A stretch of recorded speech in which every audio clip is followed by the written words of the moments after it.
शिखर के जिस पड़ाव को जिंदगी ने मुश्किल लिख दिया, शिखर के जिस पड़ाव को जिंदगी ने मुश्किल लिख दिया, मैंने अपने साहस से उसी मकाम को मंजिल लिख दिया।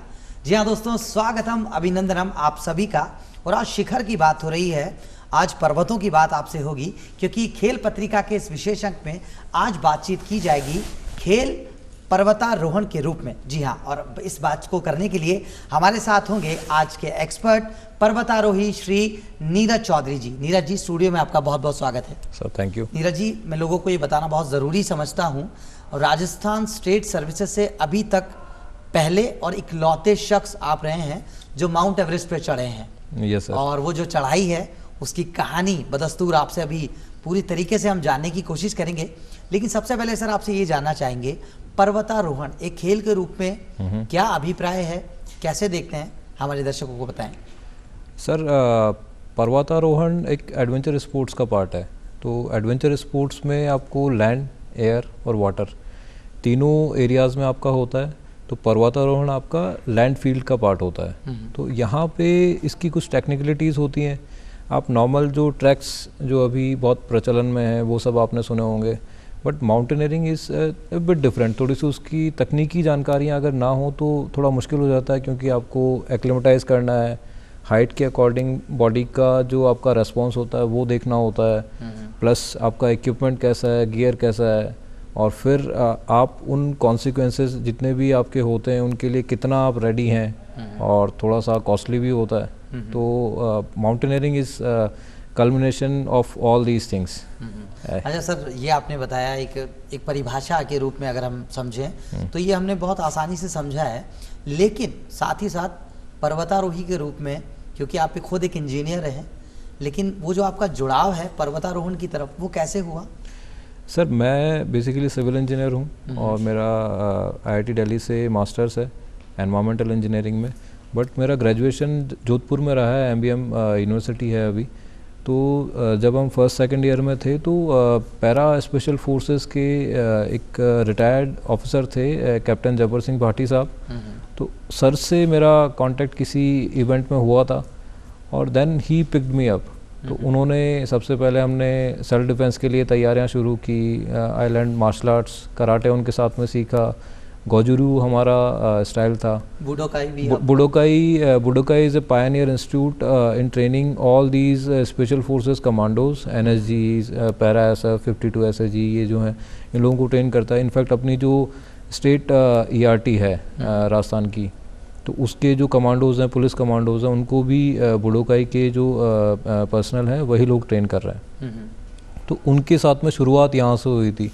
फिर जबर सिंह साहब ने जितना सिखाया मुझे तो मैं पूरी शिद्दत के साथ मेहनत करता था, और इसी उन्हीं की वजह से जो मेजर जनरल दलवीर साहब हैं जो अभी हेड ट्रेनर हैं, उनसे मुलाकात हुई। वो अपने आप में एक लेजेंडरी पर्सन है। और जबर साहब के जो one of the very popular और बहुत ज़्यादा नामी इंसान, मतलब हमारे लिए तो एक गुरु हैं वो भी, ब्रिगेडियर सौरभ सिंह शेखावत सर। तो सौरभ सर ने 2005 में एवरेस्ट तीसरी बारी किया था। तो तब हम कहीं स्टूडेंट थे तो हमें कहीं से खबर लगी थी, तो सर से हमने पूछा था कि सर ये एक आर्मी के मेजर साहब हैं, इन्होंने इस तरह से किया है। तो सर ने बताया कि सब हो जाएगा, बस तुम भरोसा रख के अभी आगे बढ़ना शुरू करो। तो धीरे धीरे शुरुआत वहाँ से कुछ हुई थी, बट पहले ये था कि नॉर्मल बैकग्राउंड से जब कोई स्टूडेंट जाता है तो उसका पहला काम होता है कि अपनी पढ़ाई करे। उसके बाद में, क्योंकि वो उसका टास्क उसने ऑलरेडी ले रखा है, तो अपने टास्क को कंप्लीट करना है। ऐसा नहीं है कि बीच में कुछ और उसको नज़र आता है और उसको छोड़ देना है, तो वो काम पूरा करना है। फिर जॉब का, सिक्योरिटी का भी रहता था कि विदाउट दिस करेंगे क्या ज़िंदगी में। सही बात है। तो आफ्टर गेटिंग इनटू सर्विसेज उसके बाद ही मैंने माउंटेनियरिंग को ऑप्ट किया 2015 में। तो सर, तो ऐसी कौन सी प्रेरणा थी आपके आसपास जिसने ये कहा? क्या वो प्रेरणा अंदर से आपको आवाज़ देती थी? क्या था कि वो जो पहाड़ पे चढ़ने का है, यूँ कहें कि कहीं तो शिखर पे जाके वो भारत का जो परचम है उसे लहराने की बात जहन में आई, वो कैसे हुआ? पहला तो ये है कि मुझे सिर्फ ऐसा नहीं था कि माउंटेन्स का ही था। क्योंकि आसान नहीं था। पहली चीज़ तो ये थी कि आसान नहीं थी, मैंने कभी सोचा नहीं, मैं सर कभी रेगिस्तान से ऊपर गया नहीं, दिल्ली गया मैक्सिमम पढ़ने के लिए भी, तो उससे ऊपर मैंने कुछ देखा ही नहीं है ज़िंदगी में। स्नो आइस का कोई डिफरेंस भी नहीं पता है, फ्रिज की आइस देखी है हमने।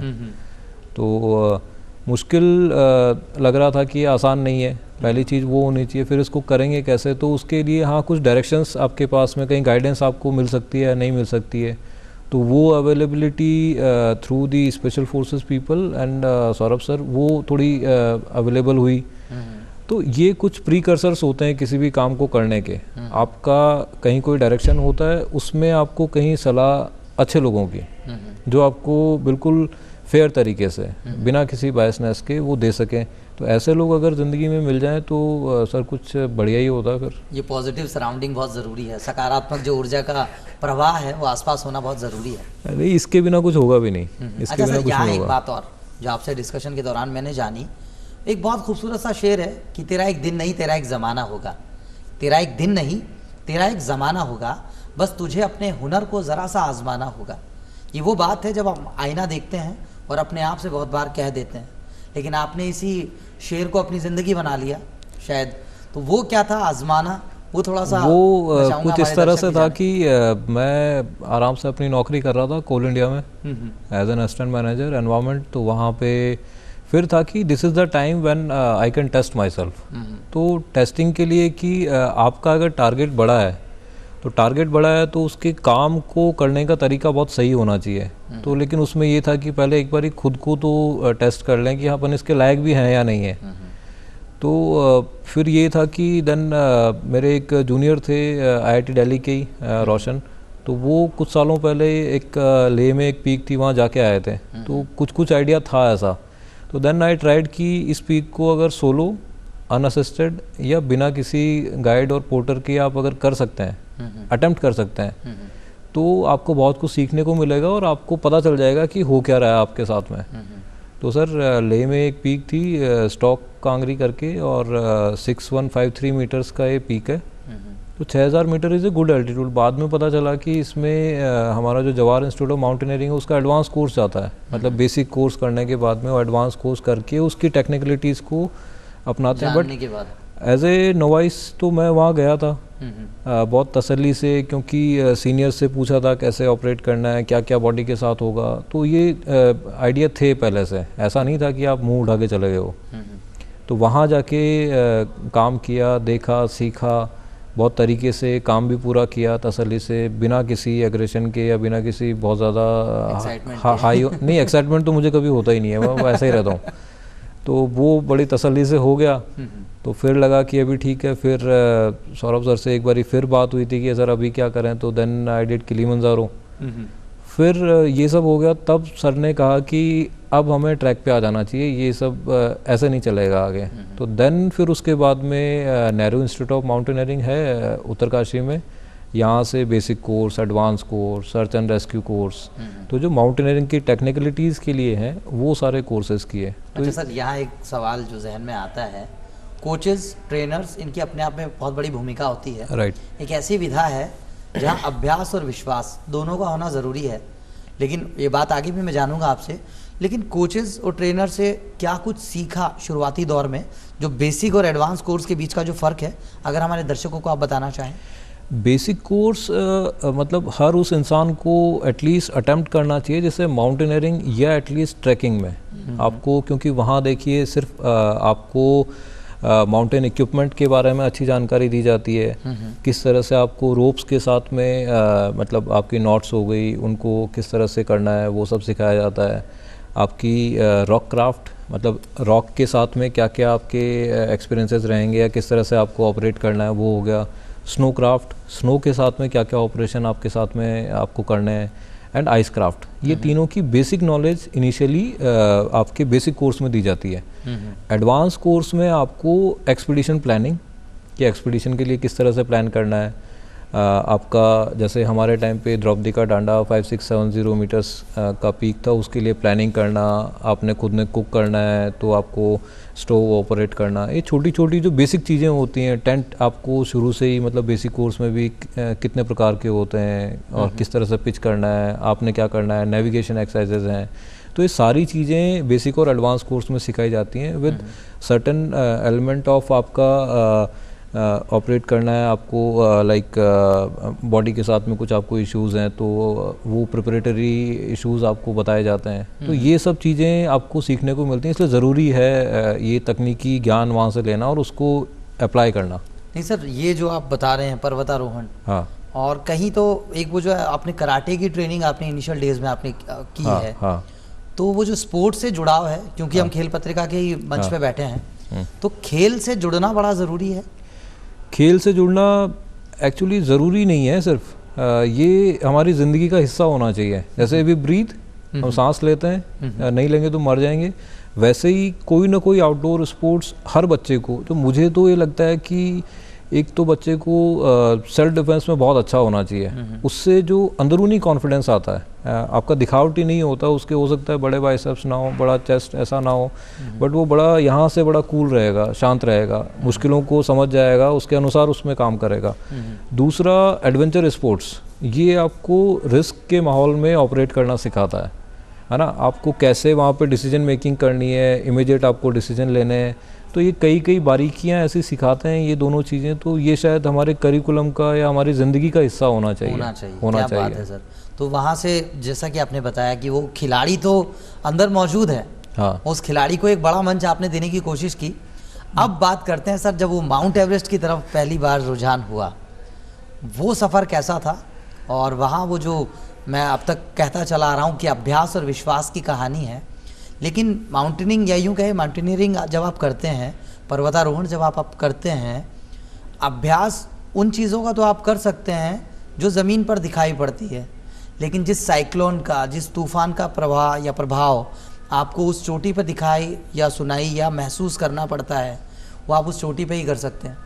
जब वो 100 से 120 किलोमीटर के बीच की जो हवाएं तेज़ चल रही होती है, विंड जो चल रही होती है, उसे आप वहीं महसूस कर सकते हैं। लेकिन आम जन के लिए ये समझना थोड़ा आसान थोड़ा मुश्किल दोनों है एट द सेम टाइम। लेकिन आज आपकी ज़बानी जानना चाहेंगे, माउंट एवरेस्ट का वो जो सफ़र कैसे जहन में आया, कैसे उस ट्रैक पे आप ट्रैकिंग आपने की, कितनी मुश्किलें थी, कितना आसान था वो सफ़र? सर, एवरेस्ट से पहले मैं बता देता हूँ कि मैं सिर्फ एवरेस्ट मेरे दिमाग में नहीं था। मेरा ये था कि माउंटेन्स को एक्सप्लोर करने से मैं ज़िंदगी में बहुत कुछ सीखते जा रहा था। तो मेरा पहला जो इच्छा थी वो ये वाली थी, but fortunately Indian mountaineering foundation की तरफ से एक तरह से सर्कुलेट हुआ था कि हम एक एवरेस्ट मैसिव एक्सपीडिशन 2020 में लेके जाएंगे, और तब तक मैं यहाँ स्टेट सर्विसेज में आ गया था। तो उसके लिए कुछ उनके सर्टेन क्राइटेरिया थे, तो करीब 565 लोगों के आसपास उन्होंने अप्लाई किया था। उन्होंने इनिशियली 120 लोगों को सेलेक्ट किया, 60-60 के 2 बैचेस में उनकी फर्दर ट्रेनिंग्स एंड एक तरह से टेस्ट पीरियड में उनको 1-1 महीने जिम पहलगाम और निम उत्तरकाशी में रखा गया, वहाँ टेस्टिंग हुई। फिर माउंट त्रिशूल जो 7120 मीटर्स का है, वहाँ करीब 50 लोगों को फिर से under training and under expedition रखा गया। तो एक लंबा फेज़ था ये, बट कोरोना की वजह से 2020 में वो एक्सपीडिशन मतलब नहीं हो पाया। अब वो एक्सपीडिशन पोस्टपोन हो गया था। तो इस दौरान हमारा ये था कि आपको फिज़िकल फिटनेस एक पहला स्टेप होता है मेंटल फिटनेस के लिए। तो नॉर्मली सर मेरा एवरेज जो रनिंग था वो ऑन एन एवरेज करीब 16.67 किलोमीटर्स पर डे, जिसमें वो for a longer duration, and sometimes कुछ ऐसा था कि 30-40 दिन लगातार भी किए हैं। हम एक ऑनलाइन सेशन भी करते थे उस वक्त फॉर दी हमारे जो दोस्तों के लिए या फिर कॉमन फ्रेटर्निटी फेसबुक के थ्रू। तो उसमें रोज़ 1 घंटे में हमारा एक पसीना लोग करके और इस तरह से हमने एक चलाया था। तो 1 घंटे रोज़ सुबह हम वहाँ पे सेशन लेते थे। तो फिटनेस वो एक आपको टाइम पे काम करना है, वो चीज़ वहाँ से सीखने को आती है। लेकिन फिज़िकल फिटनेस जितनी अच्छी होगी आपको मेंटली उतना ही आपको सपोर्ट मिलेगा। लाइक मैं यहाँ पे अगर आप हाफ मैराथन करीब 21 किलोमीटर कर रहे हैं, तो उसमें मैंने धीरे धीरे कोशिश की कि मैं पानी कंज्यूम ना करूँ, क्योंकि बॉडी को आदत होगी बिना पानी के ऑपरेट करने की। अच्छा, ये चीज़ें सारी शुरुआत में जब मैं जब्बर सिंह भाटी साहब के साथ था, तो ये चीज़ें वहाँ से सीखी हुई थी, क्योंकि हमारी क्लासेस में कभी कोई पानी नहीं है। घंटों घंटों आपका मतलब कि एक तरह से बस ऐसा लगता था कि इसके बाद सिर्फ मौत होती है और कुछ नहीं होता है। तो कई बार ऐसा भी लगता था। और जैसे लॉन्ग डिस्टेंस साइकिलिंग की प्रैक्टिस कर रहे हैं तो करीब 7-8 घंटे ठीक है आप निकाल रहे हो, 100 किलोमीटर्स 200 किलोमीटर्स आप कर रहे हो, तो बहुत ही लिमिटेड आपने कंजम्पशन किया है। एक शब्द इस्तेमाल आपने किया सर, लिमिटेड। यस। और किसी भी स्पोर्ट के लिए कहा जाता है स्पीड, स्टेमिना, स्ट्रेंथ, ये Yes. तीनों होना बहुत ज़रूरी है। राइट। लेकिन जो लिमिटेड शब्द का इस्तेमाल किया है, पहाड़ों की जब हम बात करते हैं सब कुछ लिमिटेड नज़र आता है। आपके साथ आप जो चीज़ें कैरी कर रहे हैं वो तो लिमिटेड है ही, लेकिन ईश्वर के द्वारा प्रदत्त जो ये ऑक्सीजन है, जो श्वास जो हम ले पाते हैं, वो भी वहाँ लिमिटेड हो जाती है। वो मुश्किल कैसे आप फेस कर पाते हैं? देखिए माउंटेन्स ना इंसान को एक बेहतर इंसान बनाने में बहुत बड़ा रोल प्ले करता है। तो यहाँ हमारे पास सब कुछ बहुत ही आसानी से और सहजता से उपलब्ध होता है, हम उसकी कदर नहीं करते हैं। हम कदर क्या नहीं करते हैं, हम मतलब उसको समझते ही नहीं है, उसकी वैल्यू नहीं कर रहे हैं बिल्कुल भी। हाँ मतलब फॉर ग्रांटेड चल रहा है सब कुछ। तो माउंटेन में आपके पास में suppose there is a lot of snow, लेकिन पानी नहीं है वहाँ पे, तो आपको बॉयल करना पड़ेगा। अच्छा, आपने जो सिलेंडर कैरी किया है, छोटा सिलेंडर, तो वो कैनिस्टर भी आप लिमिटेड कैरी कर सकते हैं। इसका मतलब आप वहाँ सीखेंगे कि इसको वेस्ट नहीं करना है। ठीक है। ऑक्सीजन ऑलरेडी आपके पास में जैसे जैसे एल्टीट्यूड पे जाते हैं उसका परसेंटेज आपका एयर में कम होता जा रहा है, आपको ब्रीदिंग की वैल्यू पता चलती है। आपके पास में खाना लिमिटेड सा है, उसको भी आप खा नहीं पा रहे हैं, तो आपको खाने की वैल्यू पता है। ठीक है। और आपको नींद बड़ी मुश्किल से वहाँ आ रही होती है एल्टीट्यूड पे, आपको नींद की वैल्यू पता है। तो जीने के लिए मुझे यही समझ में आया कि वहाँ पे अगर आपका सांस ठीक से चल रही है, नींद ठीक से आ रही है, डाइजेशन ठीक है, तो सब ठीक हो जाएगा। तो वो चीज़ें अगर हम यहाँ पे रेप्लिकेट नहीं कर पाए ज़िंदगी में, आम ज़िंदगी में, तो फिर आप मतलब आपने कुछ किया नहीं है, फिर आप सीखे नहीं हो, हवाबाजी में रह गए फिर आप। यानी कई जगह जहाँ हमें जो ईश्वर द्वारा प्रदत्त ये जितनी भी तोहफे हैं, वैल्यू करनी चाहिए सर। ना सिर्फ इनकी वैल्यू करनी चाहिए, थैंकफुल होना चाहिए, बल्कि at the same time responsible होना चाहिए, जिम्मेदार होना चाहिए। बिल्कुल बिल्कुल। जब अगली बार वो एक बहुत अच्छी बात कही जाती है, उतना ही लो थाली में, व्यर्थ ना जाए नाली में। बिल्कुल। तो जब अगली बार मैं कभी वो जो निवाला मेरे गले से नीचे उतर रहा होगा, तो मुझे ये बात हमेशा याद रखनी चाहिए कि मुझे वेस्ट कुछ नहीं करना है। और वेस्ट मैनेजमेंट आपने वो भी आपके साथ आपकी ज़िंदगी से जुड़ा हुआ है, वो भी बात आपसे हम करेंगे। लेकिन फ़िलहाल माउंट एवरेस्ट पे जब वो जो चढ़ाई है, जब आप शुरू करते हैं, कितने टाइम ड्यूरेशन के लिए वो आप करते हैं, क्या माइंडसेट होता है? और माइंडसेट से एक बात जो जहन में दस्तक देती है कि कोई भी युद्ध हो, कोई भी लड़ाई हो, वो रणभूमि से पहले मनभूमि पे लड़ा जाता है। तो वो मनभूमि को तैयार करना कितना मुश्किल होता होगा? सर मन को तो बार बार समझाना है, दिमाग में एक ही चीज़ होनी चाहिए कि ये मुझे काम तसल्ली से करना है, बिना एक्साइटमेंट के, बिना बेवजह के जोश के, क्योंकि उसमें एनर्जी बहुत वेस्ट होती है।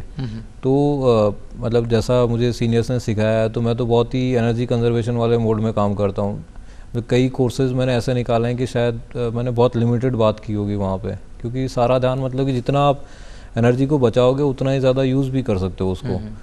जब एवरेस्ट की बात आई थी, तो एवरेस्ट एल्टीट्यूड सर वही है आपका। देखिए हम काफ़ी आगे बढ़ गए हैं, थोड़ा सा उसमें लॉजिस्टिक्स ऑपरेशन अच्छा हो गया है, आपका इक्विपमेंट सोफिस्टिकेटेड हो गया है, बट अभी भी उसका एल्टीट्यूड वही है।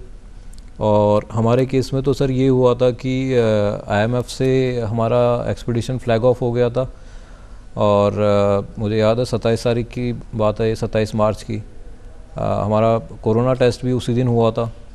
और हमारा जब टीम बस करीब अयोध्या के पास था, तो सर मेरी रिपोर्ट कोरोना पॉजिटिव आई थी। तो मुझे ही बस से मतलब वापस उतरना पड़ा था।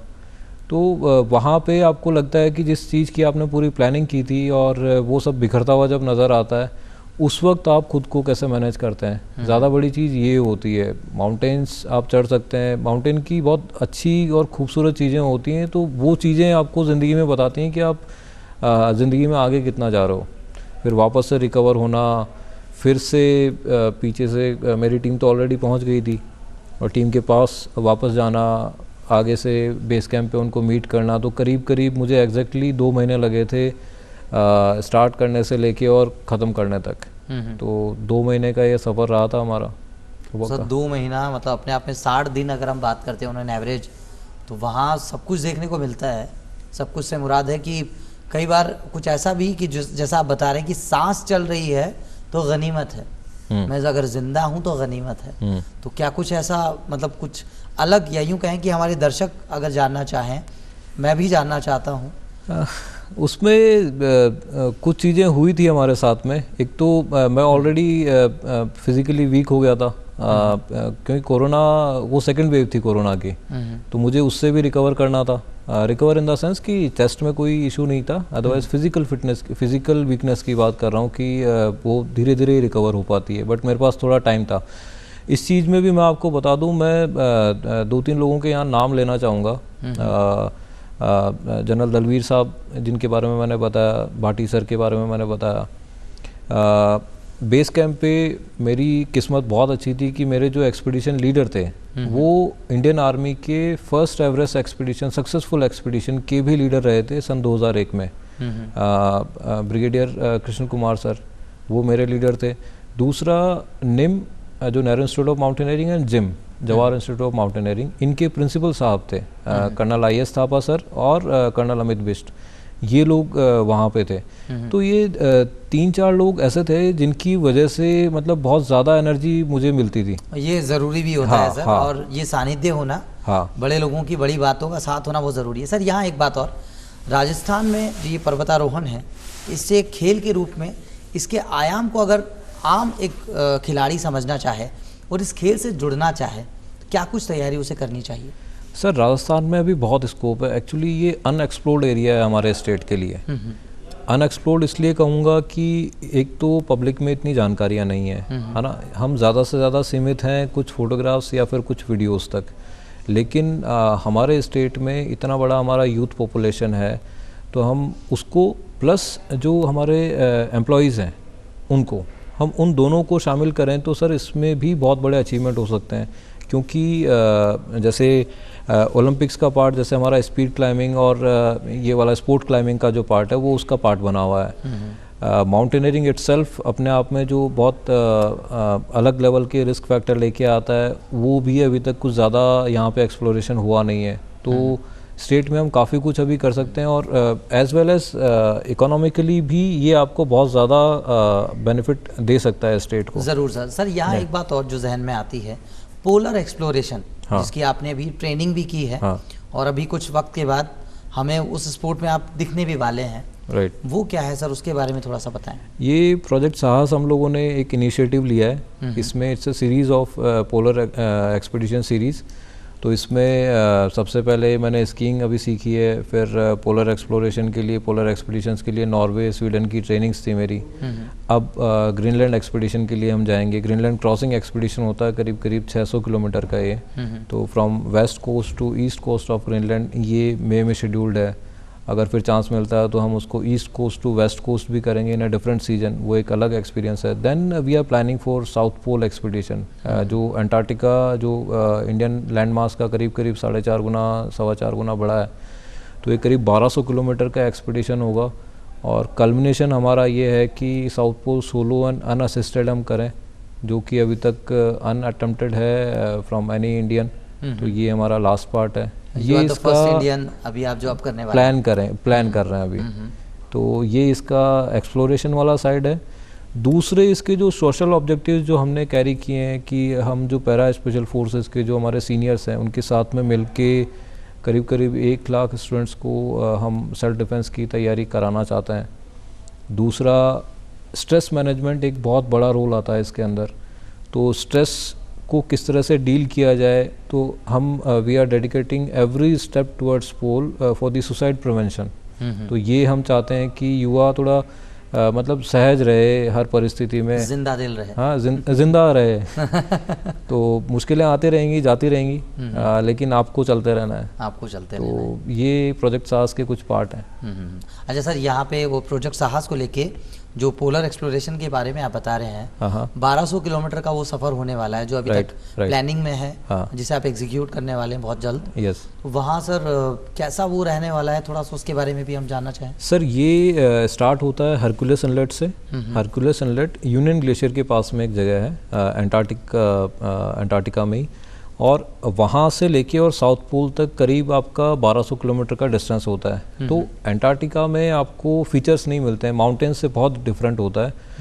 और वहाँ पे आपको रेगुलर मूव ऑन होना होता है, करीब 20 किलोमीटर से 25 किलोमीटर पर डे, और ये करीब 50 से 60 दिन का आपका सफ़र होता है। तो there is complete blue eyes, आपका पास स्काई है पूरा, और उसके बाद में विंड स्पीड है 100 प्लस से ज़्यादा आपकी बहुत बारी जाती हैं वो, तो ब्लिजर्ड्स उनको वहाँ पे बोलते हैं। और जैसे जैसे आप साउथ पोल के नज़दीक पहुँचते हैं तो आपका टेम्परेचर भी बहुत ज़्यादा गिरता चला जाता है। लाइक आप हो सकता है -5-10 से स्टार्ट करें तो आपको -40 -50 तक आपको टेम्परेचर विद विंड स्पीड मिल जाए।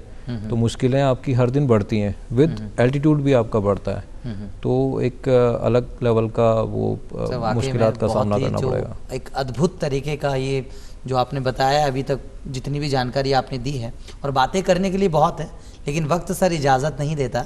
और शायद वक्त भी यही कहना चाहता है, जब आप वो जो आप पोलर एक्सप्लोरेशन करने के बाद जब वापस लौटें तो शायद उस कामयाबी की कहानी को लेके एक बार फिर से इसी मंच पे हम साथ होंगे। तो सर बहुत बढ़िया तरीके से आपने जानकारी दी, बहुत अच्छा लगा हमें ये सारी जानकारी हासिल करके। फिर से होगी आपसे मुलाकात। और बस दोस्तों यही कहना चाहेंगे, जिस तरह से सोशल कोज लेकर साथ में सर चल रहे हैं, जो लगातार कहते चले आ रहे हैं कि ज़िंदगी जिंदादिली का नाम है, मुर्दा दिल क्या खाक जिया करते हैं। मुश्किलें तो होंगी लेकिन चलते रहिए, मुश्किलें पार भी हो जाएंगी। तो दोस्तों ये था खेल पत्रिका, हमारे साथ ये नीरज चौधरी जी। नीरज जी आपका बहुत बहुत शुक्रिया, और मैं सभी से यही कहना चाहूँगा, अगले अंक में फिर से होगी आपसे मुलाकात। तब तक के लिए दीजिए इजाज़त। अज़हर को धन्यवाद।